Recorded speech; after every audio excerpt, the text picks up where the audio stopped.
Real golf, real golf talk. This is Play It Where It Lies, a Bash Brothers Media golf show and podcast. Welcome into Play It Where It Lies. I'm Jon Wiener. The gent, Stuart Conway, not with us this week. Couldn't find anyone else to host the show, so I'll be solo here for the next 45 minutes, and we're glad you're with us.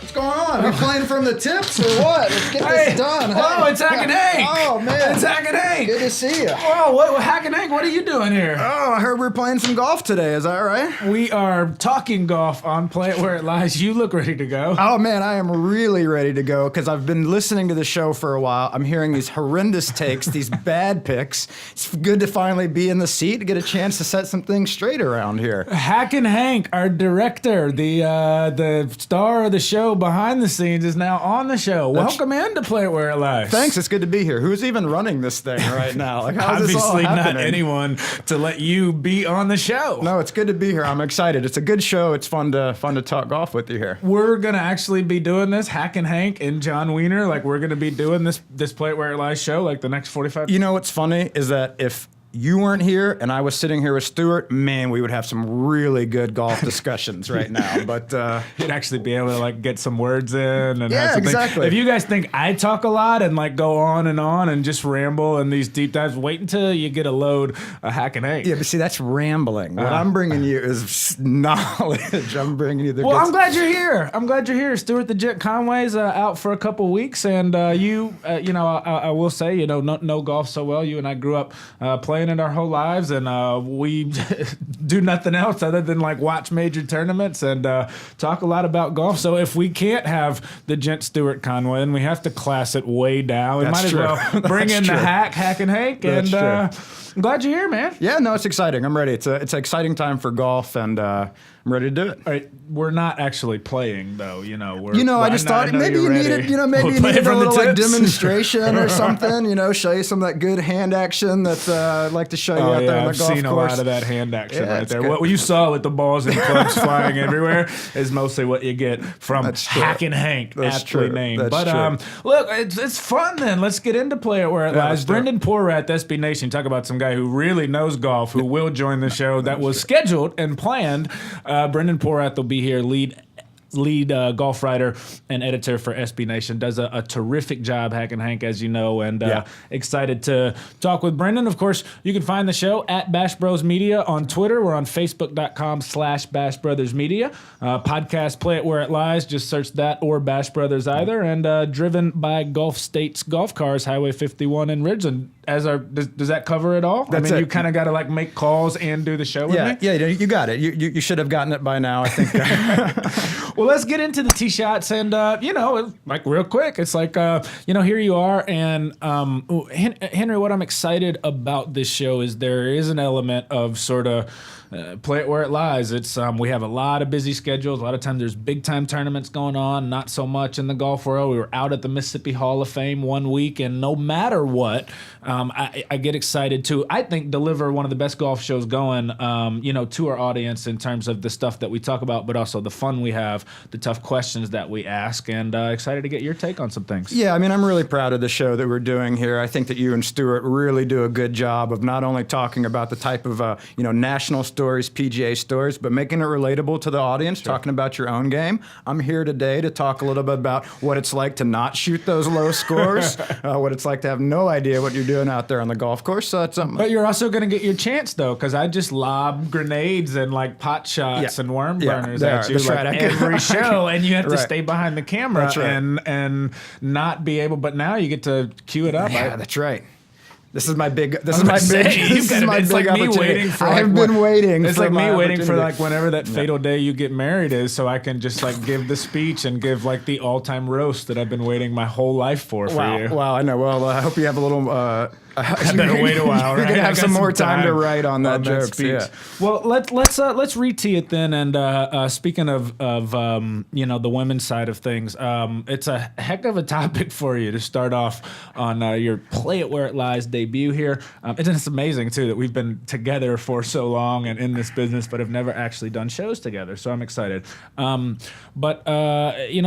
memorial was the big tournament on the PGA Tour, but the LPGA I thought was the story of the golfing weekend, certainly because of, you know, the U.S. Women's Open and what a great broadcast I thought it was by Fox and what dramatic golf it was sort of on Saturday and Sunday, but also sort of the bigger conversation with Hank Haney and his comments and the South Korean dominance, and lo and behold, it's a South Korean, ironically named not just Lee, but Lee Six, because as, you know, Hank said so crassly and insensitively, we all know, ironic enough, that Ali and Ali Six does win the U.S. Open. So it doesn't vindicate Hank Haney in any way, obviously, but it does sort of turn the screw, I think, a little bit, and we're talking about it this week again. Yeah, you know, first off, you know, shame on Hank Haney for bringing so much shame to the name Hank. You know, I'm just it's really not doing us a favor.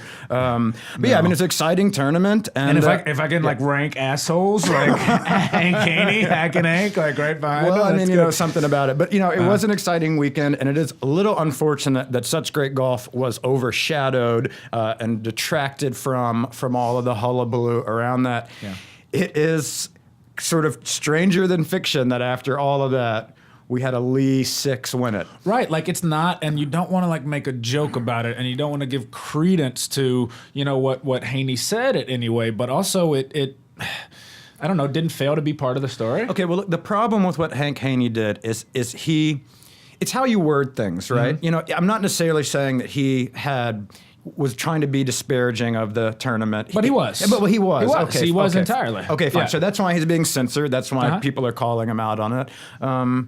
You know, it's a tough situation, tough question, because, you know, the facts are there are a, you know, dominant group of Korean golfers on South Korean specifically on the tour, and it can be difficult for Americans who are not used to the names and are not used to the faces to recognize them for the talent that they have, for what they do bring to the game. It's easy for some people to dismiss it.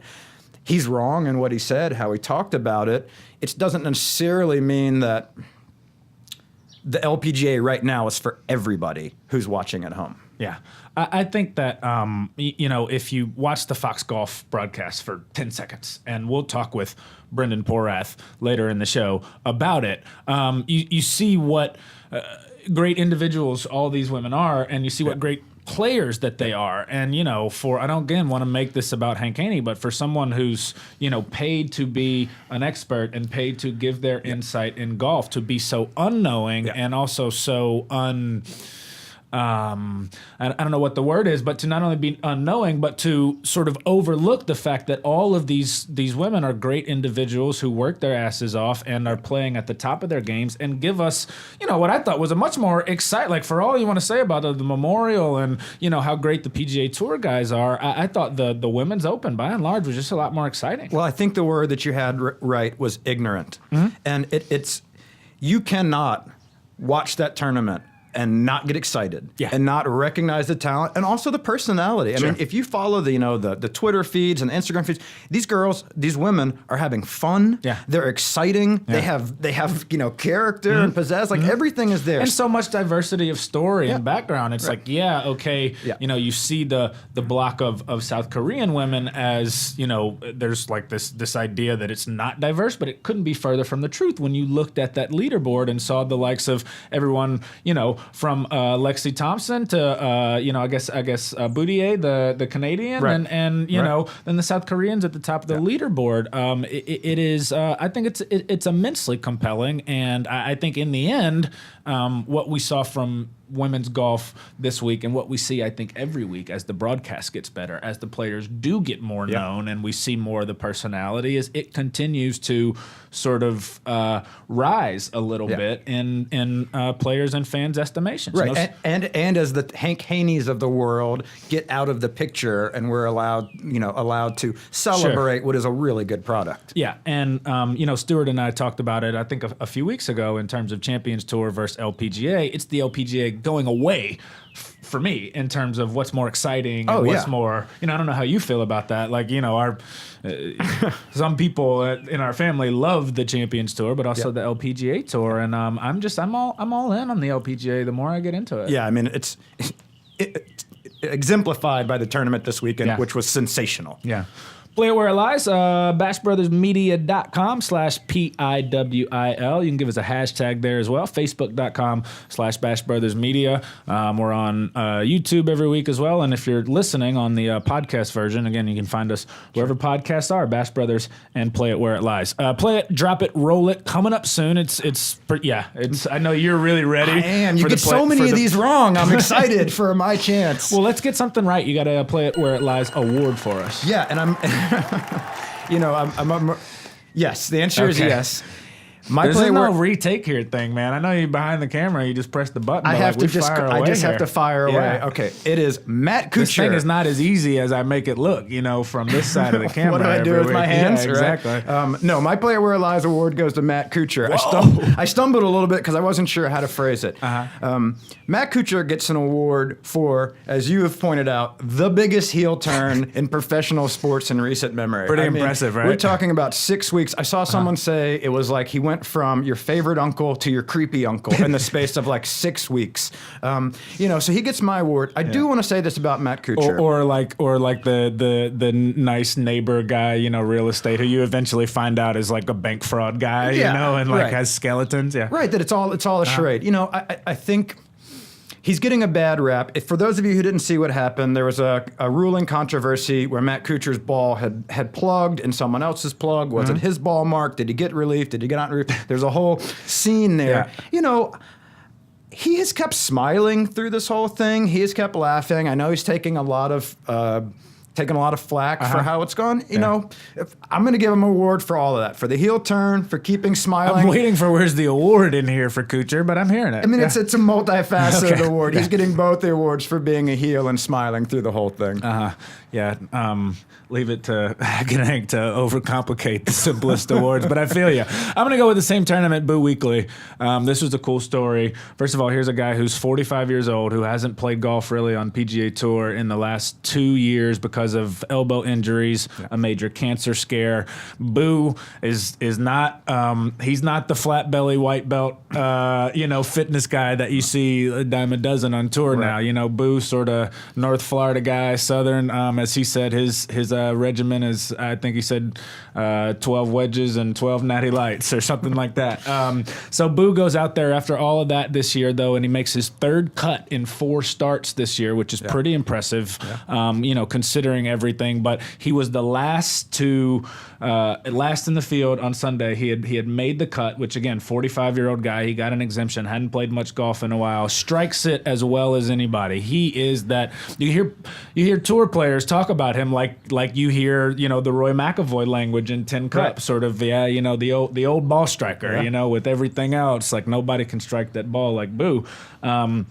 So obviously, like what he's done is a very play it where it lies type of thing, sort of coming back from injury and the health scare, and also just being Boo Weekley and being out there balling. But he tees off alone on Sunday morning as the 73rd man in the field, so he's playing by himself. And Hackin Hank, he played in 2 hours and 15 minutes. Wow. Slow play, not a problem with Boo Weekley. I know he was playing by himself, but again, 45 years old. And this guy who's walking now with that prodigious beer gut. He plays super quick. He finished and played pretty well.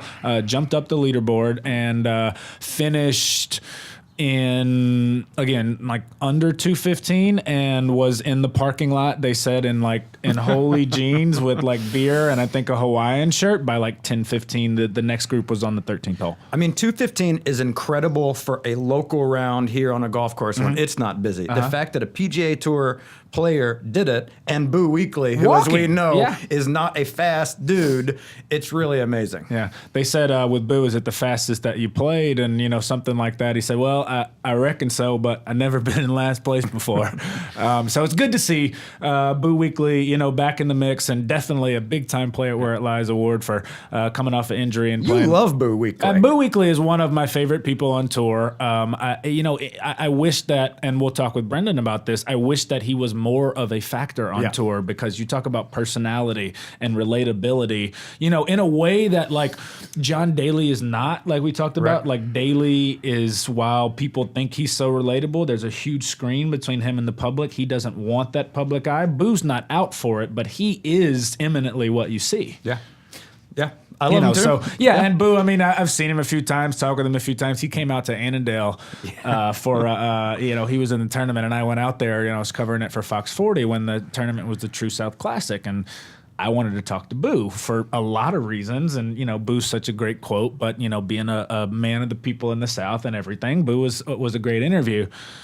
And I've never seen a pro golfer looking in, like, worse shape. And this was early in the morning, and a caddy came over and said, look, Boo would love to talk. He said, but the cards came out last night. He said it was a late card game, a late night for Boo, and I understood and kind of appreciated the rest. So hey, we've been there before, haven't we? Yeah, I was about to say, we've been there. In fact, we're going to get into that later on in Play It Where It Lies, Tough Lies, like summer golf in the South, especially when you've tied a few on the night before, sort of the do's and the don'ts, and how you manage it all. We're managing Play It Where It Lies with Hackin Hank. Ooh, it's a little rough out of the tee box. Feeling okay? Yeah, you feeling okay. like you're getting loose? I mean, like you can hit some shot? It was kind of rough. I made an easy 7 on the first. You know, I'm ready to go. Let's blast another one.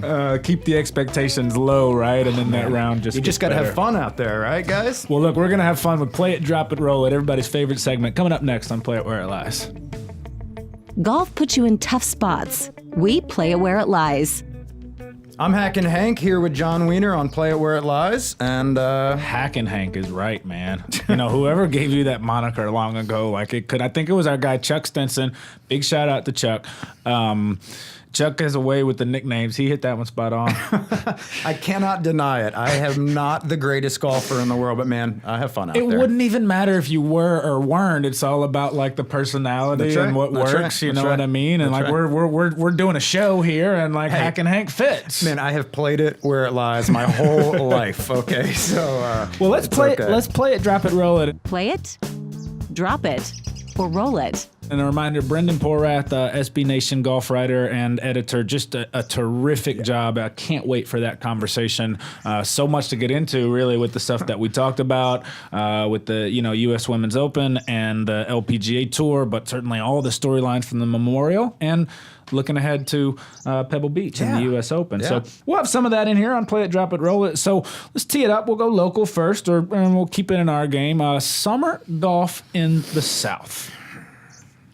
I'm going to play it because in Mississippi, you got to play it. You're right. Because if you want to play golf in Mississippi, it's going to be hot, and you're going to have to play in these summer months because, we get about 2 days of nice weather in the spring, and we get about 2 weeks in the fall.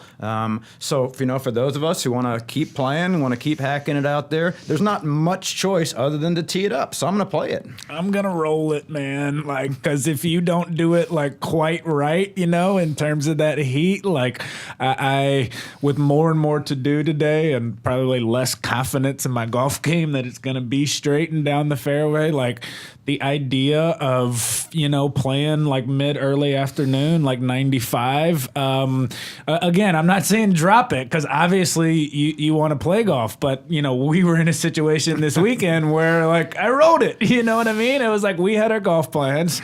It was all of a sudden like it got snuck up to sort of mid-afternoon, and then we were presented with like a 1:30 or 2 o'clock start. I wasn't feeling great, and I was like, nah, as much as I love to play golf, like it's just not going to be that fun out there. A little too much Boo Weekley the night before. Yeah, a little bit. But but there's more to it again in terms of how you manage it. I mean, it was 92, 93 degrees out there. We had a 1 o'clock tee time. Well, and what's funny is like that was on the benign side of things for what it's going to be in this state going forward in June and July. So yeah, I'm gonna roll it, and coming up in Tough Lies, we're gonna talk about kind of how you attack it and what are sort of the worst things that can come from playing golf here in the South, and honestly what it does to the industry and the courses, because that's part of it too. Play it, drop it, roll it. The Fox Golf broadcasts.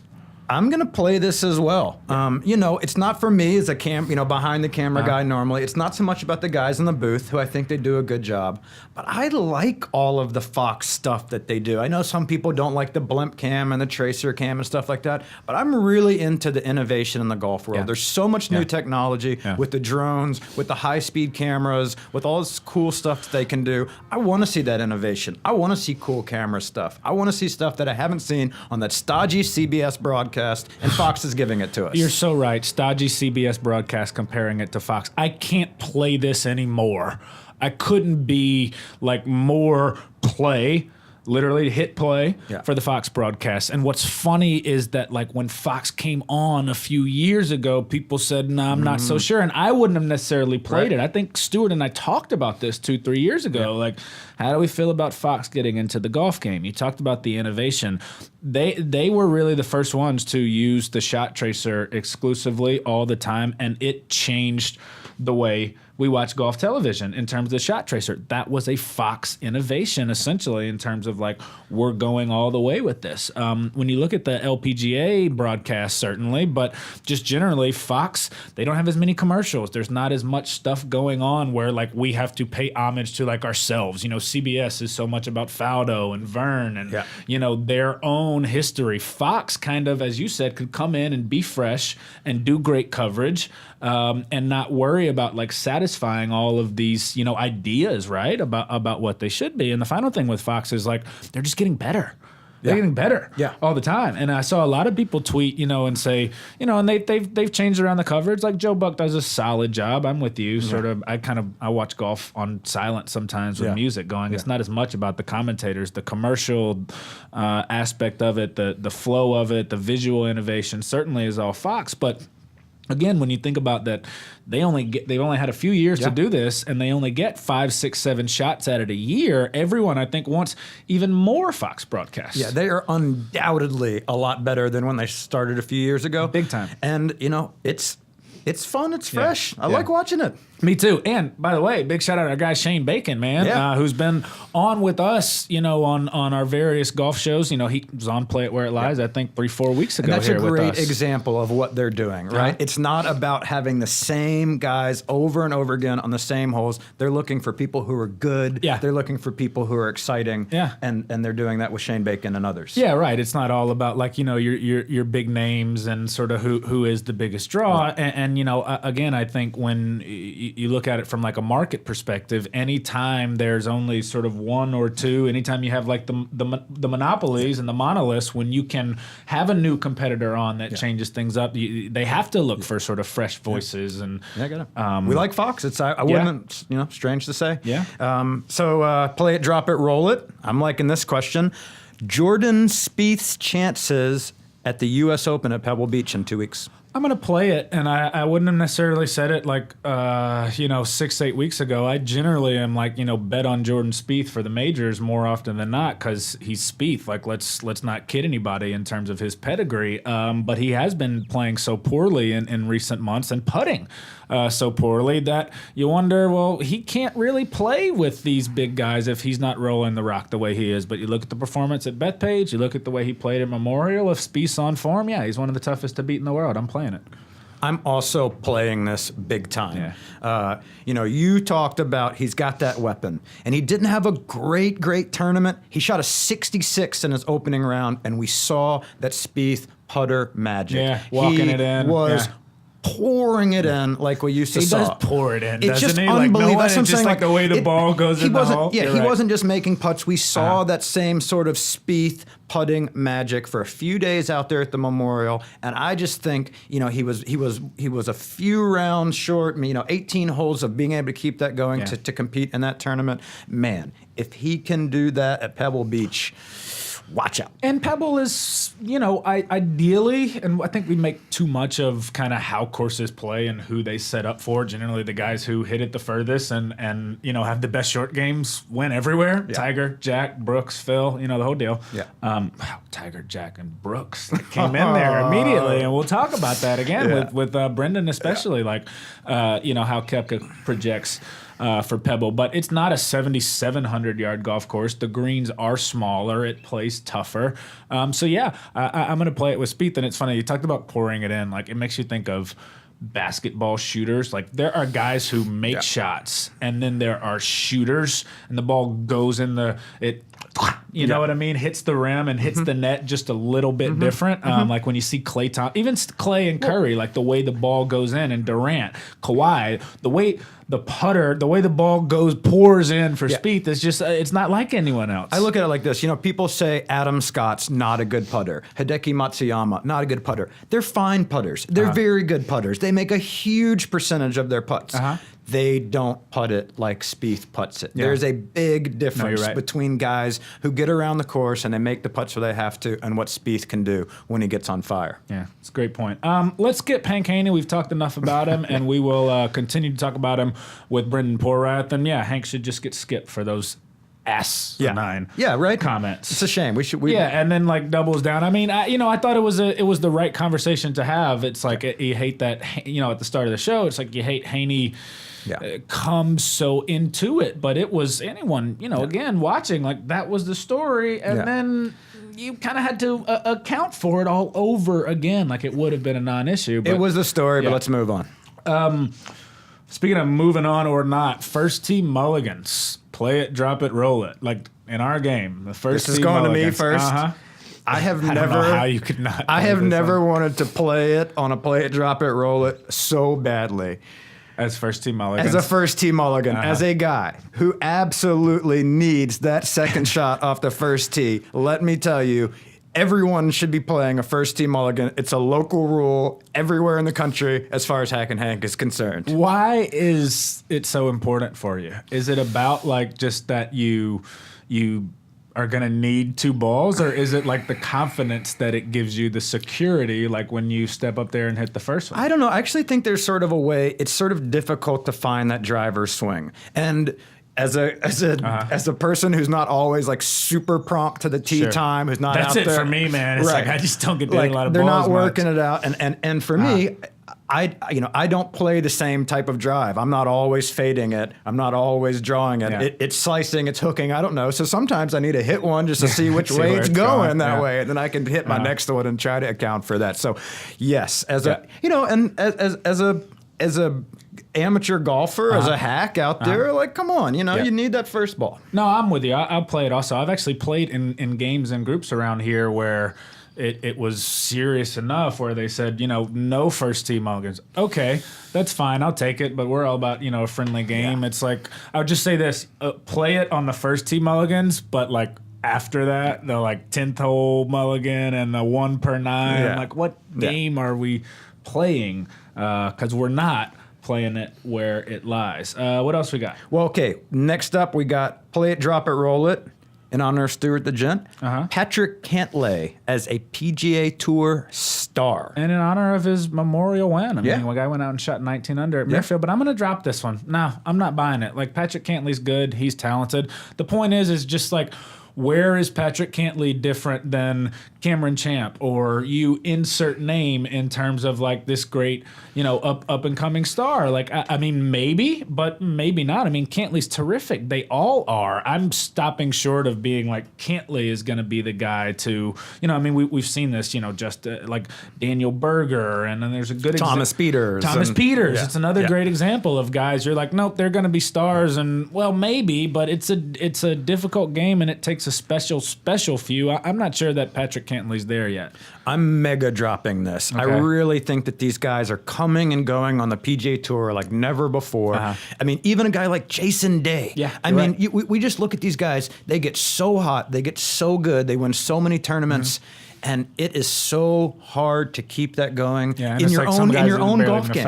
In your own golf game to keep that good play going. Yeah. Not to mention on the PGA Tour when so many guys are as good as they are. The Gent is not going to be happy with this one. The Gent, I know, would play it for Patrick Cantlay. Well, he had a nose. He sensed out. He saw Patrick was playing really well, and he said, Stuart's better at that than just about anybody I know in terms of seeing guys, because he watches the European Tour, he's watching the Web.com Tour, and he sees these guys very early on. and you know, said 3-4 years ago that, hey, Brooks Koepka is actually like the young gun to watch. This is an interesting one. This has been going around for a while as it related to the NCAA golf, you know, in college, in the NCAA championships where they have to walk, but they can take push carts. So push carts for walkers. Play it, drop it, roll it. You a push cart guy? Well, now hold on. Are we talking push carts for tournament play, or are we talking about for amateurs who are walking? Amateurs who are walking, everyday golfer. Oh, well, then I'm playing it. I mean, come on. You know, the idea is to have fun out there. It's not to be a brute of a physical sport. I mean, you're tired enough as it is when you're walking. It's great to get out there and walk. I'm totally playing it. Why would you not allow push carts? I don't understand how that's even a question. I don't know if it's allowing the push carts or not. As like, is it accepted? Is it cool? Like, I don't know, but I'm going to play it also. Well, I mean, it's not as swaggy as going out there with the bag over your shoulder, like, you know, and bringing your alignment sticks out there or whatever. But, you know, I mean, come on. So the push cart for you, right? And that was sort of the thing with the college guys. It's like, you're going to be future pros. You are the best in the game. You're 18 to 22-year-old, you know, fit college kids, and you can't carry your bag. I mean, you know, it's hot out there. You want to bring waters. You know, what is the point here? Is it a marathon? Are we testing there? Yeah, no, that's my thing. thing with like the pull cart. I mean, at the very least, it gives me a place to like put the beer. Put your 12 pack in that, and carry people. And I tell people all the time, like, I'll walk if you show me where I can, you know, put the cooler. And like, I hate to make it sort of that crass and goonery and buffoonery, but you know, the pull cart is. Yeah, I'm a big fan of the pull cart. Me too. I don't. Does anybody? I don't know. I saw some pull cart hate, man. I saw some pull cart hate, really? but like, miss us with that on Play It Where It Lies. Come on, I'm getting up there, man. I'm gonna need that pull cart. Yeah, I know, right? Speaking of miss us with this one, I think as it relates to that story is interesting. Play It, drop it, roll it. Tiger's criticism of Haney's comments. I'm dropping this in a big way. Tiger, you have messed up so much in your life, and you have said a bunch of dumb things. Specifically related to misogyny in women. Yeah, exactly. So, you know, it's really, really difficult for someone in that profession, a professional golf, to like make comments about somebody else. Now, I know we're sitting here doing that, but that's what we're supposed to be doing. Right. Tiger, let's focus on the U.S. Open. Keep your comments about other people's stuff. I know you're tempted. You want to speak down. You want to say, that is wrong. What he said is wrong. We're better than this. But like, Tiger, you're Tiger Woods. Just stay out of it. I'm going to drop it for wholeheartedly, but for I think even more pointed reasons as it relates to Tiger and Hank Haney, because two things that stood out to me. One, awful rich for a guy to be lecturing Tiger Woods to be lecturing Hank Haney about his comment and his treatment. And as Tiger said, you can't have that view.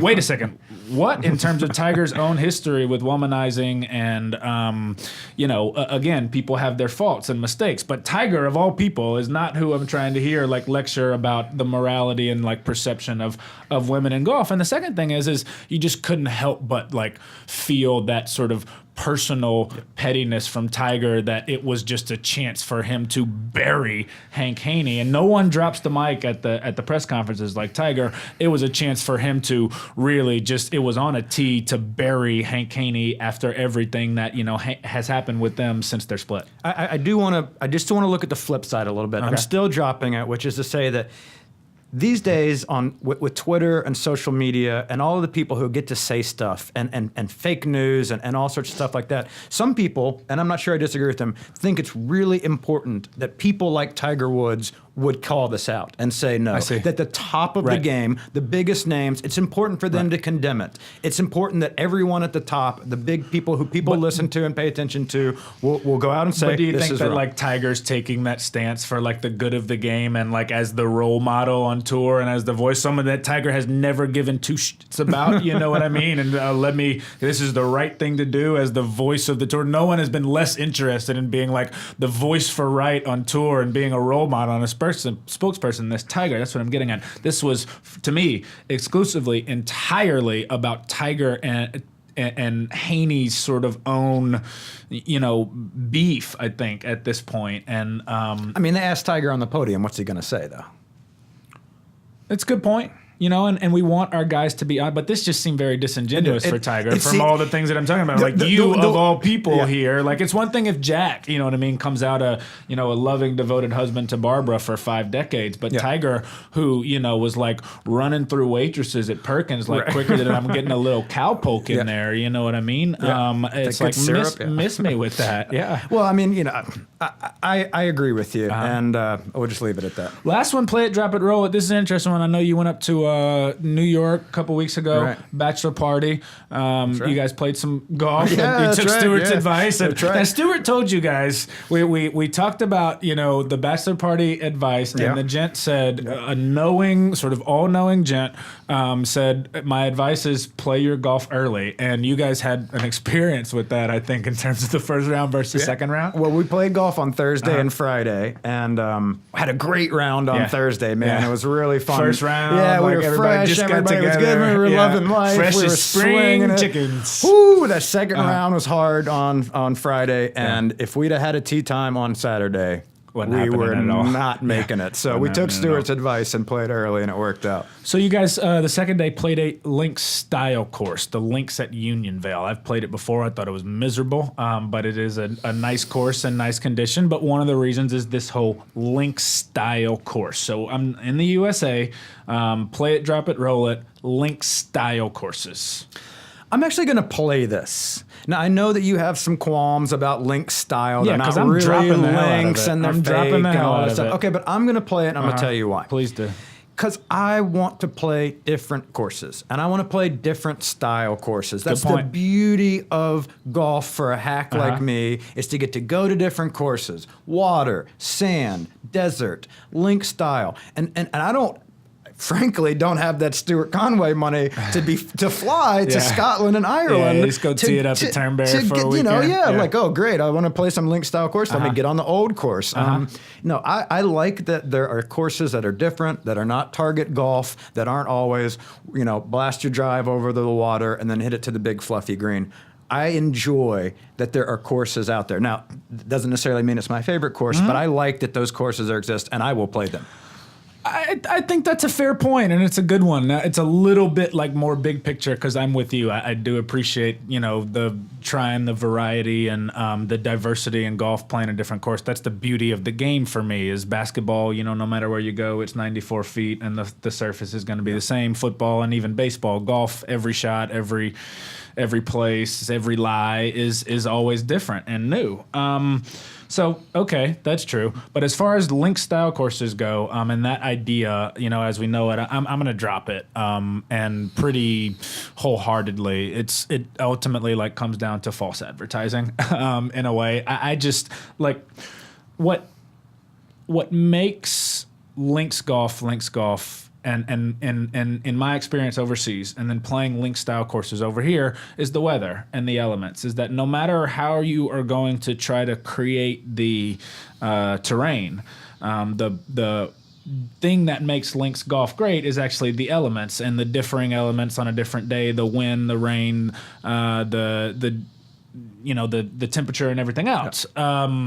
I think there are some courses in the States that, because of like where they're situated, they get a lot of wind and they, you know, can sort of like bring in those dunes. But let me just put it this way. I've never played a link style course over here that I thought ever really played like a links course. Well, like, is your objection that they're not linksy enough, that they like claim to be links but they fall short? Are you against the hybrid in general? No. I think I should articulate it better. That's the point. I think a lot of them become bad golf courses. Like that's that. It's a. I'm glad you asked that question. The links at Unionvale that you played is a great example. They become gimmicky and tricked up and contrived and trying to be like a link style course. They just end up, you know, they feel contrived. They don't feel organic. They missed the mark.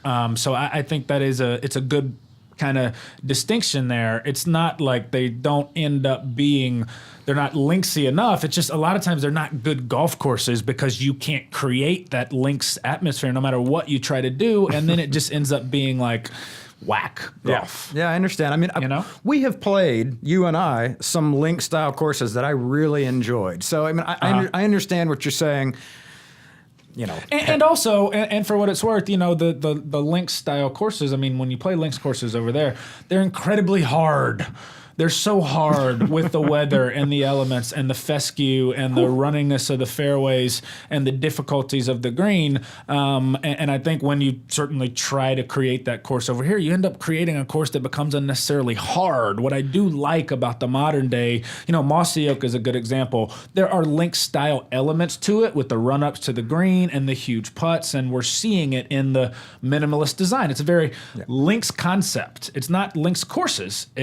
We're not doing links style courses. We're taking the links concept of letting the land dictate what the golf is. But in all of these new courses, what I like is, huge fairways and big wide areas and not a lot of rough. Like you go to Mossy Oak, you can hit the ball anywhere. Yeah. You still have to negotiate all kinds of things. Like I like the links concept, but not links style. Let me tell you about at Unionville. Speaking of the fescue, I brought 5 golf balls to the tee. The 5 to the tee? I only had 5 in the bag.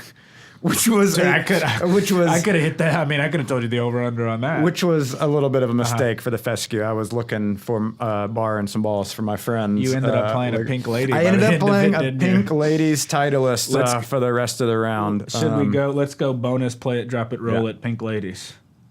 Pink ladies, the golf ball. I don't want I don't know any pink colored women who are going to be out there. Pink ladies. I would have totally dropped this a little while ago, but I knocked that pink lady around the course, man. I hit that thing. It doesn't have quite as much spin, It was sort of stayed in bounds for me. I'm going to play it on the pink lady Titleist, man. No part of the pink ladies dropped all the way, but Hackin Hank not dropping it at all. We're playing it big time.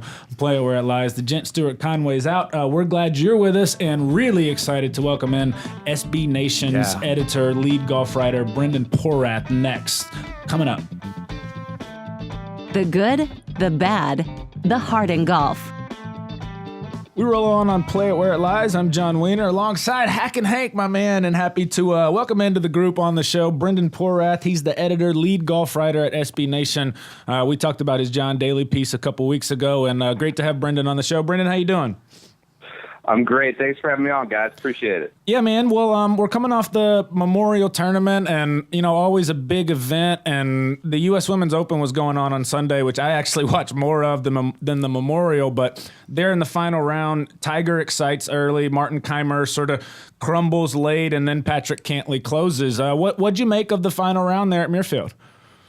I think it was like the kind of what we've come to expect for a place like Muirfield Village. We know this is an elevated status event. It's one of those.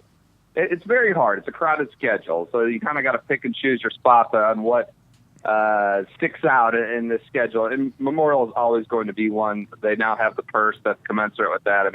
It's like a WGC type purse, almost a major championship type purse. The field, an invitational, like Jack controls who gets in and who gets an invite. The field's always going to be loaded.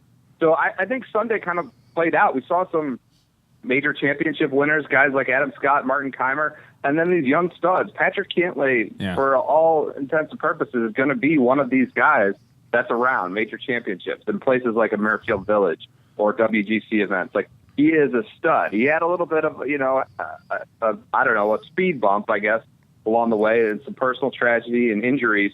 But for all intents and purposes, he's going to be in this class of players. So it's kind of played out. It was a Memorial-type Sunday with a mix of elite talent. And Hank, you know how big Stuart the Jet Conway is on Patrick Cantlay and what a talent he is. But I've always been a Boo Weekly guy, down here in the South. And Brendan, he plays his final round in like 2 hours and 15 minutes, which is up there with the fastest rounds of PGA Tour golf. But Boo is not exactly, sprinting a fitness guy around the course like Kevin. It was good to see Boo Weekly kind of, be appreciated again. Are we sort of missing out on that relic, Boo Weekly? Yeah, absolutely. So the tour, it can get homogenous, right? You can get these guys that are basically just trying to sell you insurance and financial products and things like that, and don't have a lot of personality. Boo is the opposite of that, and it's great to see him make a cut. Just let alone, it's good to have him back. It's good to have him making a cut, and we see this every now and then. Those first guys out kind of sprint through, and it just goes to show you don't need to be some sprinter or elite athlete like you referenced to play fast. It's kind of about the whole your shot routine and mental preparation and moving through it. Of course, he knew he wasn't playing for the winner's check. But Yeah. anytime you can get more personalities out there, like a Boo Weekly, I mean, everybody loves Boo. If you're out on Boo, that's a you problem, not a Boo problem. So it was good to have him back and make a cut in the news. Brendan, Tiger Woods had a nice weekend out there, finished pretty strong for him. What do you make of his performance? How's his game looking going forward towards the U.S. Open? Well, try to be cautious with Tiger sometimes, but I think now that he's the Masters champ, we're allowed to let ourselves dream a little bit in different ways. And I can't be more pleased with the progress if you're a Tiger fan. He looked really, really solid. Whatever was going on at that page, whether it was kind of the Masters hangover, which is fully excusable, quite honestly. The guy, had been 11 years since he won a major, 14 years since he won a Masters. The guy could live it up for a month or two, and he wasn't ready for the PGA. Yeah.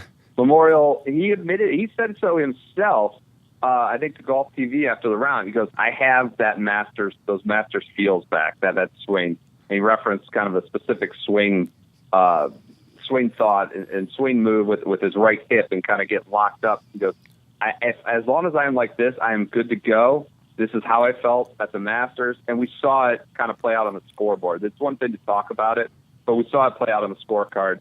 And his tee to green game, he was I think on Friday he gained more than 5 strokes on the field. Yeah. Strokes gained approach was legit. He led the tour in that all year last year, number 1 in the world again at ball striking. So the numbers, the scores started to bear that out. I think going into Pebble, you got to be really enthusiastic about where Tiger is. Yeah, Tiger's going to be ready to go for the U.S. Open, and we're talking with Brendan Porath, editor, lead golf writer at SB Nation. Get him on Twitter at Brendan Porath. Does a great job here in the golf media industry. And Brendan, speaking of the U.S. Open, I want to ask you about the U.S. Women's Open this weekend and sort of big picture here. I mean, so much of the story going in, unfortunately, were Hank Haney's inane comments about the South Koreans on the LPGA Tour. Jung-Un Lee 6. Ironically enough, wins the U.S. Women's Open, and it was really a great performance and a great duel down the stretch, fighting off ladies like Lexi Thompson. But what's your take on the whole conversation and the narrative just around the LPGA Tour in general, the visibility, the viewership? It was a great weekend, of golf, but obviously there are so many, bigger conversations that are happening around the LPGA Tour. I think the game is incredibly diverse right now. Obviously, the Korean women's golf is just a juggernaut, right? Yeah. They're loaded.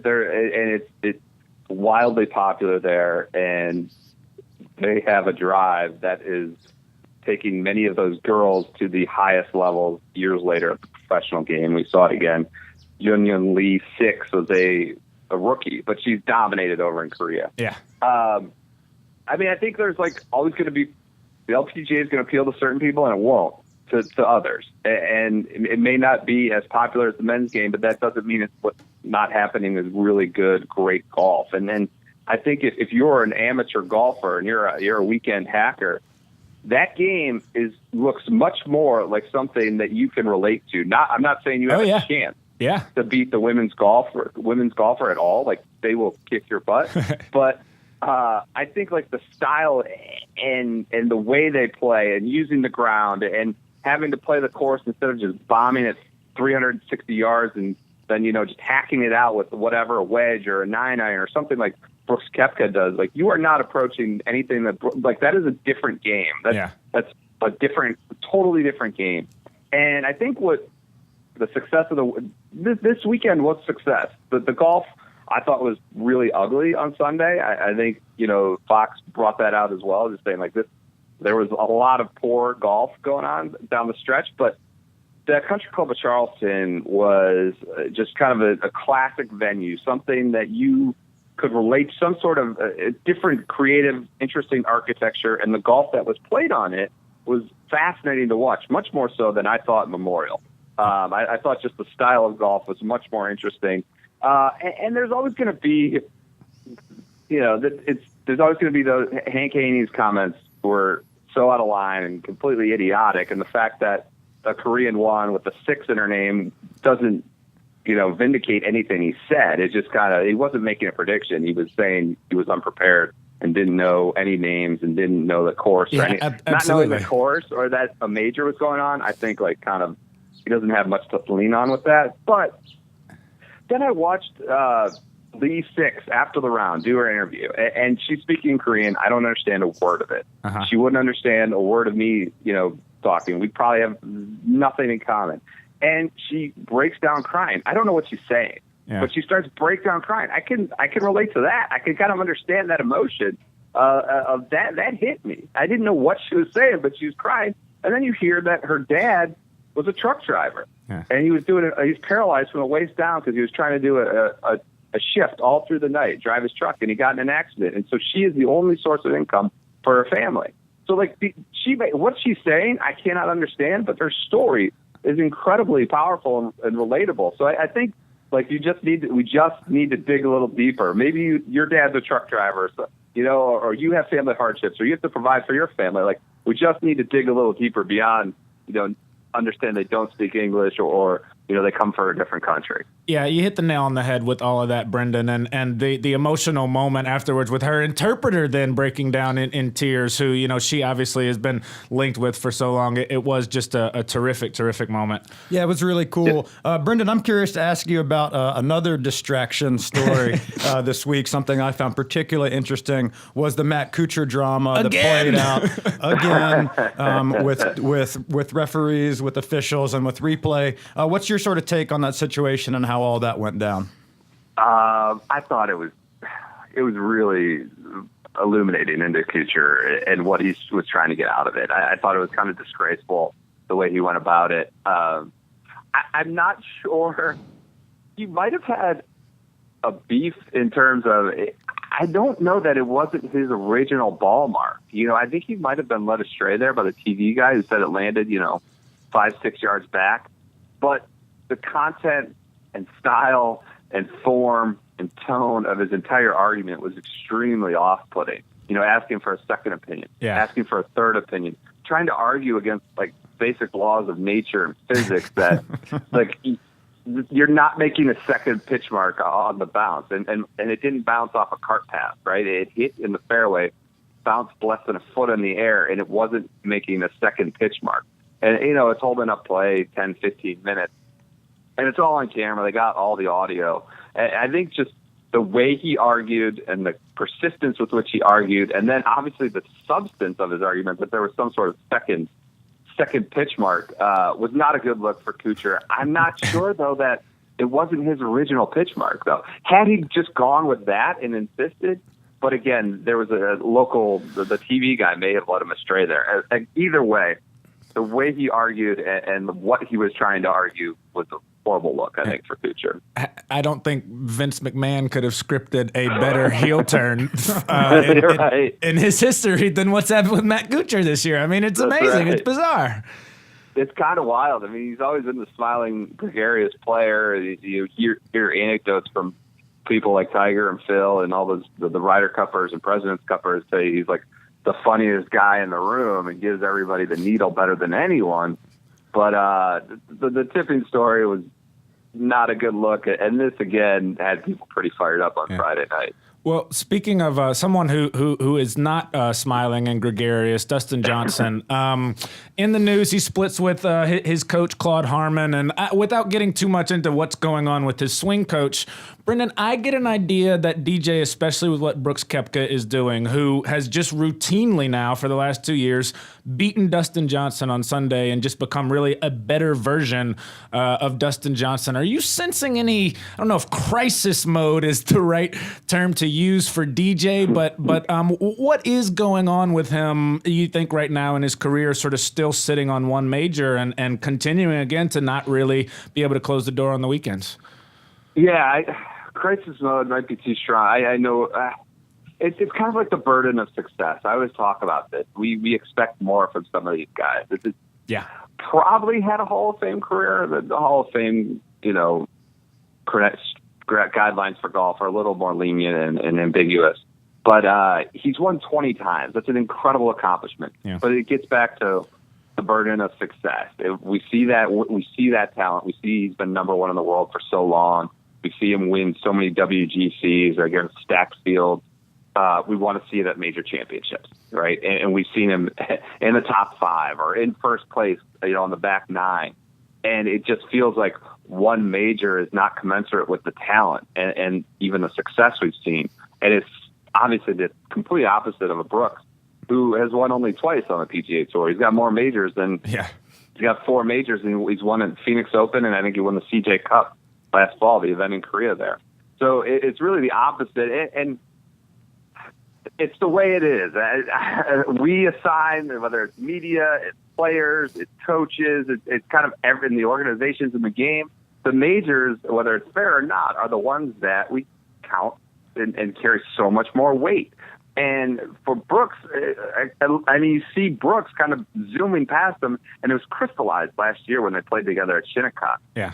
That whole first 36 holes was like, wow, nobody's beating DJ. This is his tournament. He's number one in the world, his tournament to win. Like, he should have more majors. This is going to be a second one. And then, Brooks just kind of zips past him on the weekend, and we've seen it now happen again at the PGA twice in a row. I certainly think you got to feel frustrated.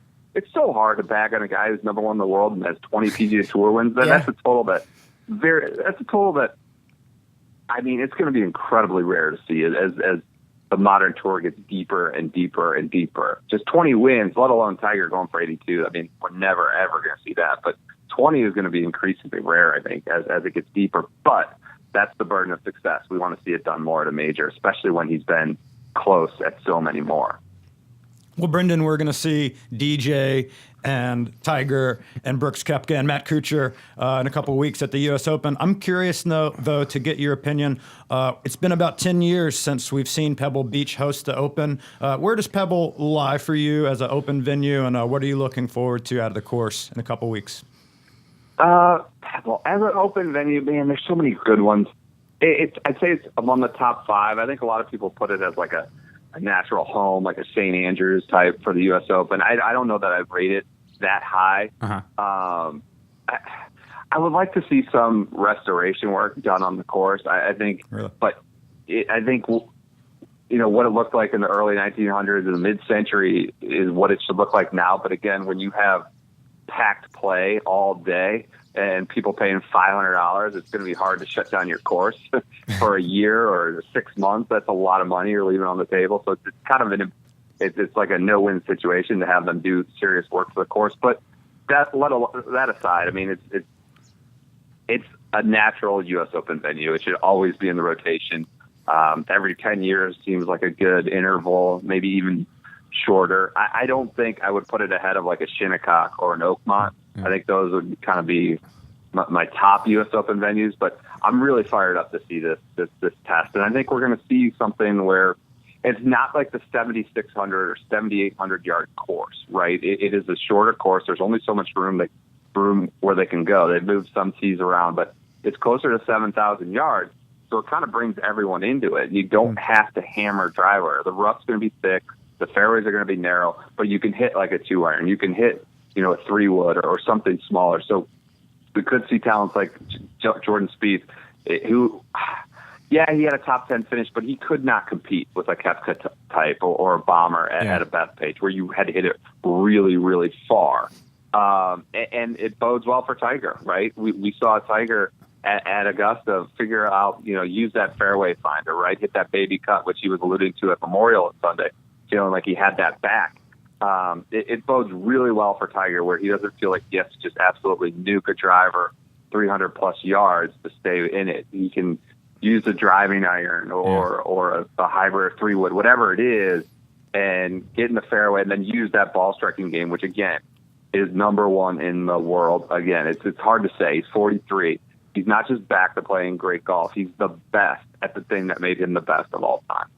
And Brendan, as we close, it is funny that Pebble has played pretty hard when you go back and look at the scores in U.S. Open history. But Listen, you talk about Brooks Koepka. I mean, it's a little bit of the Brandel Chambly conversation. I mean, he's now shown that he can win sort of at any course. I heard someone put it, when you hit it further and better and also have the best short game on tour and you make clutch putts, that game plays anywhere. When you look back, Spieth had his run, and a lot of people said even then, well, I don't know if he can keep this up because he doesn't quite hit the ball like the big guys like you talked about. And Rory, Right. We've seen how streaky he is, but my deal with Koepka is like, what's the reason he won't keep doing this, Brendan? It's hard to like see, if I'm betting on Koepka sort of continuing to come out and just blitz the field and be that guy in the major. I don't see where he doesn't, at Pebble Beach and going forward. Yeah, I don't have a good answer for that. I can't play devil's advocate and tell you why. He wouldn't. It seems like he has it all there. You can never, you've seen him injured, but it seems like fluky injuries, like a wrist injury. That's the only thing. Of course, you might have said that about Tiger when he got stuck on 14. It was like, there's no way he's not winning 25 majors. There's always, marriage and injury and all sorts of things can kind of throw that awry. But there's no reason to doubt Brooks. He should be the favorite, I think, at every major championship. I'm not just the long and, thick, rough ones, and then the 76. He should be the favorite at every major because he shows up at every major, even the Open Championship. Different style of golf. Last 2 starts there, he's been in the top 10. Yeah. The Masters, he should have probably been in the playoff at least with Tiger this year. So every major, I think Brooks there's no reason to not put him first. And I think him losing that lead at Bethpage, things getting a little tight. Some people thought that may have showed like kind of cracks. But all I saw was another way he can win. A lot of guys would have folded completely, right? And once it got to a shot, it just keeps going. The oil keeps leaking. But he did get it straightened out. And I think all that does is show another way he can win. When he doesn't have his best stuff, when the pressure does, he said it was the most stressful round of his life, and he still won. So I think all it did was show another way in which he could win, and doesn't give him that kind of scar tissue like a Greg Norman or something. So there's no reason to doubt him. I think he should be the favorite at every single major going forward, probably the rest of this year and even next year, depending on, unless something crazy happens. Brendan Porath, never folding, always winning. Get him on Twitter at Brendan Porath. Does a great job with SB Nation as editor and lead golf writer. Brendan, it's been a pleasure catching up with you. Thanks so much for joining us, and we'll talk to you again soon. Thanks so much, guys. I really appreciate it. Thanks a lot, man. Thanks, Brendan. That was Brendan Porath here on Play It Where It Lies. And Hackin Hank, we'll recap real quick. I think when you talk about the U.S. Open conversation going forward, and Brooks Koepka specifically, first of all, we're really excited about Pebble Beach, and it brings a lot into play. But there's no contrary. There's nothing you can say with Koepka about why he won't keep doing this. Pebble Beach has a reputation for being an accurate driving course. And I heard Brendan say that maybe it's going to set up to play a little bit better for some of that for some of the accuracy iron guys like Spieth and like Tiger. But man, you've been out there. You know what it looks like. You know that it's going to take some real power to get around that course. It's hard to see. Well, and power plays everywhere. Yeah. As long as Koepka hits it on the freaking sprinkler head like he does every time, he's not wayward. I mean, that's the thing. He hits it so far, but he hits it so damn straight and with command. Right. I mean, I'm just excited to see Pebble. As I said to Brendan, it's been almost 10 years. I mean, it seems like a long, long time ago. PGA Tour was in a different place back then. I even think the television broadcasts were in a different place back then. Absolutely. They were standard def, I think, the last time they were rocking in 2010. So I'm really excited for that, and I think it's going to be fun to see who's going to play well and come out on top. Excited to have y'all with us on Play It Where It Lies, Real Golf Talk. We keep it moving. Josh the Juice, our audio tech, Hackin Hank in the booth. We'll continue here. Play It Where It Lies. Golf gives and takes away. We play it where it lies. Hey, when you talk about Play It Where It Lies, it's real golf, but it's also real golf talk, and really enjoyed that conversation with Brendan Porath. Yeah, that was awesome. Yeah. Yeah. He does such a great job. Writing, I see so much, and I've never actually gotten to talk with Brendan, and it just continues really a great list of guests. It's like every week, the conversations from Shane Bacon, Shane Ryan, Ryan Ballingy, and Brendan today, just terrific. Yeah, it's kudos to you. You've done a really good job of getting strong guests, and Brendan, man, he was awesome. Big shout out to my guy Michael Katz there in Washington D.C. with SB Nation as well for helping us out with that one. So we'll move to wrap up on the show, and we'll get into Tough Lies, our Tough Lies segment for the week, and we alluded to it a little bit earlier, but now it is a tough thing coming up for golfers in the South who really love to play, but you've got the months of June, July, and August where it's just sweltering out in this state. So what's just sort of the general approach, and what are like the biggest problems out there? Okay, well, I'm going to tell you the biggest problem, and that is because combating that heat in the summer, there's really only one way to do it. And that is getting up really early in the morning. Mm-hmm. If you can tee off 6:30, 7 o'clock, you can get out in front of it. You can be back in the clubhouse before the really dogged sun really starts to beat down. That's the only way. Not super easy for some of us who are not super early risers. I love the 6:30 round. It's magical when you get out there. That was always my plan, to attack the heat. Is well, let's just get up really early. But it becomes less doable, I feel like, these days. Even though I don't party quite like I used to, but still, it's it's a hard one to do. Yeah, I mean, you don't. And everyone wants those tee times. Right, everybody wants those tee times. Life gets in the way. You have responsibilities, events, things. It's not always possible to get to the course, which means that you're left with those noon, midday tee times. And the whole waiting late in the day. I used to like to do that also. You can also, it stays hotter longer later. But, now also it's, I used to love the late round, but it becomes difficult to go tee off at 6:30. You can tee off at 6, and you're playing two-person. You can almost play 18 holes, but you're not getting back into the house until 9 o'clock. Right. It's hard for me to stay on the golf course all the way to dark these days. Yeah, dinner is shot. Your television, whatever game is already at halftime.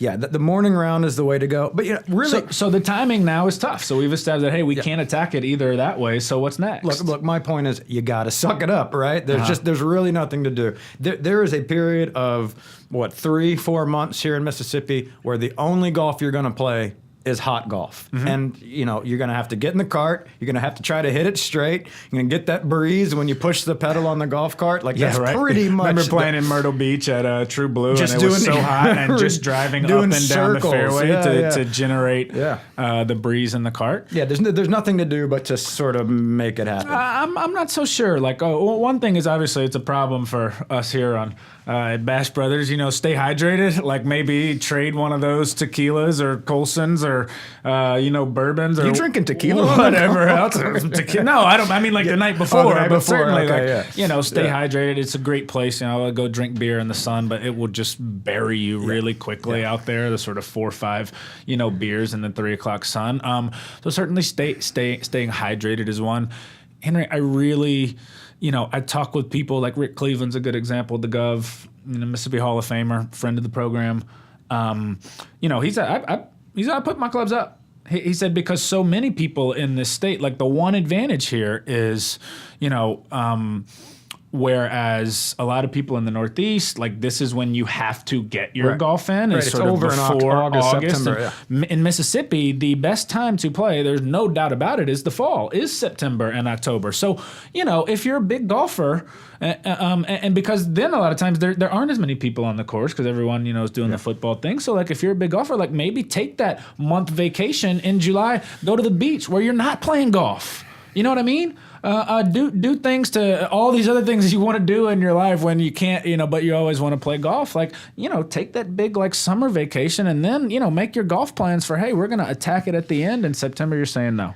No, I'm saying no. I mean, take that golf vacation to somewhere a little cooler and play golf. But, with all due respect, I like getting out there. You're sweating. It's hot. You feel like a like Chuck says, like an athlete, you Yeah, know, like I yeah. feel like a real athlete out there. I'm sweating. Oh, yeah, you know. you look so much like It's an as athlete close. out It's as there. close Yeah. to feeling like an athlete as I can be. Is like sweating on the 12th hole out on the golf course. So yeah, I'm saying get out there. Couple of other solutions, you know. I mean, I'm a big believer in like in this world, and really any case is you don't always have to play 18. You can play 9 holes. It can keep you out of the sun a little bit more. It can squeeze that window. Yeah, when where- you're really hot, just shut it down. Yeah, right? and also, as I said, if knowing that you're only going to play 9, instead of you've got a whole nother 9 and it becomes 5 hours, it can you can embrace it and attack it a little more. And I'll say finally, like, if it's a slow, hot day, because what happens is when it gets hot and you start playing badly, that's when it gets really hot and you're traipsing through the woods and looking and the tempers get short. And so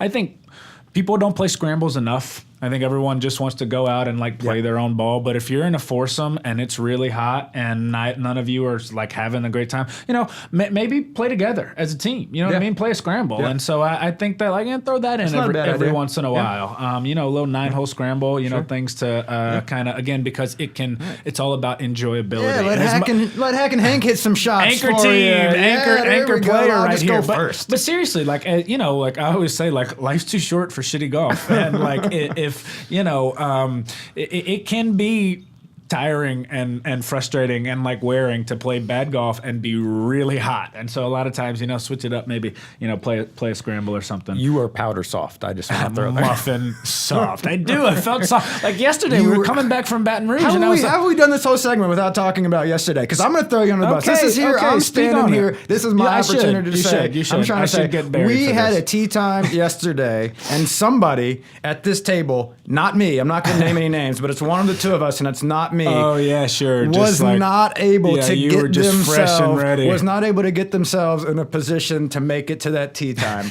Sitting at a lunch spot, and I'm seeing.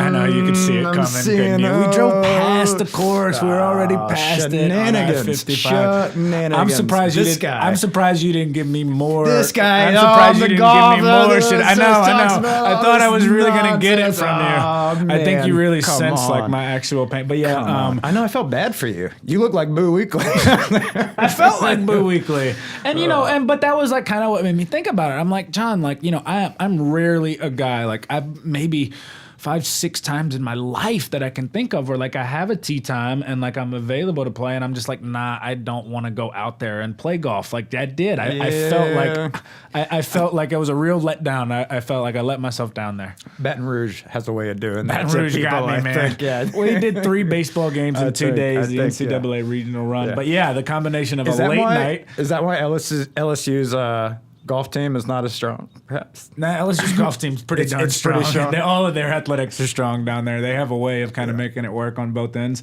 But yeah, it was a late night in Baton Rouge on Saturday, and then all of a sudden we didn't get out early, and so then it became the prospect of a hot afternoon when I didn't feel like even moving my head from the car seat. It was rough. Yeah, so I took that one on the chin, literally and figuratively. So we get into our punch-out segment here as we wrap up the show, and a lot of times punch-outs, we're looking at local tidbits here in our game and in Mississippi and in the South, and we'll start with Fulton native and Mississippi State product Ally McDonald, who I've gotten to know a little bit, through the years and in her previous U.S. Open appearances. T10 this past weekend at the U.S. Women's Open, $125,000 in prize money. And oh, by the way, Ally had a T6 at the A&A Inspiration, which was the first major of the year for the LPGA. That was a cool $74,000. Wow. So you talk about a career-changing year in a lot of ways is developing for Ally, and kudos to her, Hail State, and all of that. And just quietly, I think, like what a two major tournament stretch. Yeah, it was exciting to see her. It was exciting to see her play well. Did you see her toss that one in from great. off the green? I mean, it just looked like Hackin Hank out there. Yeah. just buttery smooth. I've just seen that. let it just drop. Just that low and checker. it just rolls You've right got up to that the cup, shot man. and just so much in your man. bag. Ooh, I love seeing her do that too. I think the only time you've done that is like when it just like catches the full like bottom of the club, like 2 grooves low, and it's just like scooting and just accidental spin. Oh, you hit it so low. Oh man, well that's what I go for out there. Yeah, but yeah, big congratulations with Ally. She is an up and coming player on the LPGA Tour. Had a great career at Mississippi State. She played in the U.S. Open while she was at Mississippi State. It was when it was at Pinehurst when Martin Keimer won, and she again I had it on in the background and was kind of writing and Ally McDonald and looked up and threw it in for eagle and Hank Haney, check out Ally McDonald. Yeah, and again another great example of you just look at like the top 10, the actual diversity of stories in that top 10 in the U.S. Women Open. Ally McDonald there at the bottom in T10, and then Lee Six at the top. Yeah, absolutely. Great to watch. Another punch out, I think that is we should spend a couple of seconds here, locally as we close. Yeah, we're gonna talk about honoring Thad Cochran a little bit. A really all-time great Mississippian. Of course, longtime senator in Mississippi. Served in Washington as the senator from this state for decades at a time. Yeah, Mr. Appropriations, right? Passed away this weekend. Sure. Yeah, I mean, you look at Thad Cochran's career. A couple of adjectives stick out to me: class. Yeah. Respect, statesmanship. You had he had people on both parties respecting the way he put on for his state, and you can look at a really long list of big projects, big money, jobs that are a direct result of the work that he did in our National Senate for the state of Mississippi. You hit the nail on the head, and it makes you wistful of maybe an era gone by that seems that we have, lost in this country, where, our elected officials were on both sides. It seemed like were, just looking to, do good and good for the people. But again, the ability to sort of respect and decency and class and conversation and sort of treating everybody as though they matter and they're equal regardless of Democrat or Republican. And that, Henry, I think is, where we saw so many, all of the top Republican officials, in the state, from Governor Phil Bryant to Speaker of the House Philip Gunn, and all of them said it was about Mississippi and the people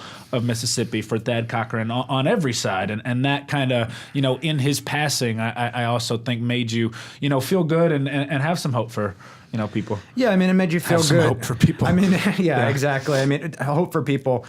It is an era gone by. I don't think there's any other way to say it. Well, just in terms of the respect, I think, and in terms of respect and also the demeanor. Yeah. I mean, where are our politicians? No, excuse me. Yeah. What we need is quite a time to get into this. At the end of the Play Where It Lies much respect to the way that he carried himself, the way he represented and put on for our state. It's a big loss for Mississippi, but we're proud of his honor and his memory and the work that he did. Well, speaking of stepping up to carry things, we're going to close out on Play It Where Hackin Hank came in with the golf clubs and playing from the tips and all of that. Man, I did not class it up. Stuart was not here, but I thought I enjoyed acquitted myself. Well, okay, you did. You got it to the clubhouse. Yeah. Actually hit the ball pretty well, I will say. Yeah, not bad. We missed the gent. We always loved the gent. Yeah. No one again can replace the dignity, the class, the grace, the knowledge, a true Renaissance man in the gent. So we found whatever we could and came on. But that's what we do here. We play it where it lies. Right. And again, as always, you can play it on your phone, in your car, on the course. Just play it where it lies. For Josh the Juice, I'm Jon Wiener. Big shout out, my guy Hackin Hank. The Play It Where It Lies debut. Make sure you check out the show, share it everywhere, like us and follow us on all the social media stuff, and tee it up with us next week, U.S. Open week. Live from, and the guy's going to be there all week. Pebble Beach. I can't wait. The gent will be back. Am I doing it with Stuart next? You did okay. You did a good job. You did a good job today too. We need to wrap this now. Big shout out, Josh the Juice. Big thanks to Brendan Porath again for Hackin Hank. I'm Jon Wiener. Play it where it lies. Thanks for joining Play It Where It Lies. Tee it up with us every week at Bash Brothers Media. Driven by Gulf States Golf Cars.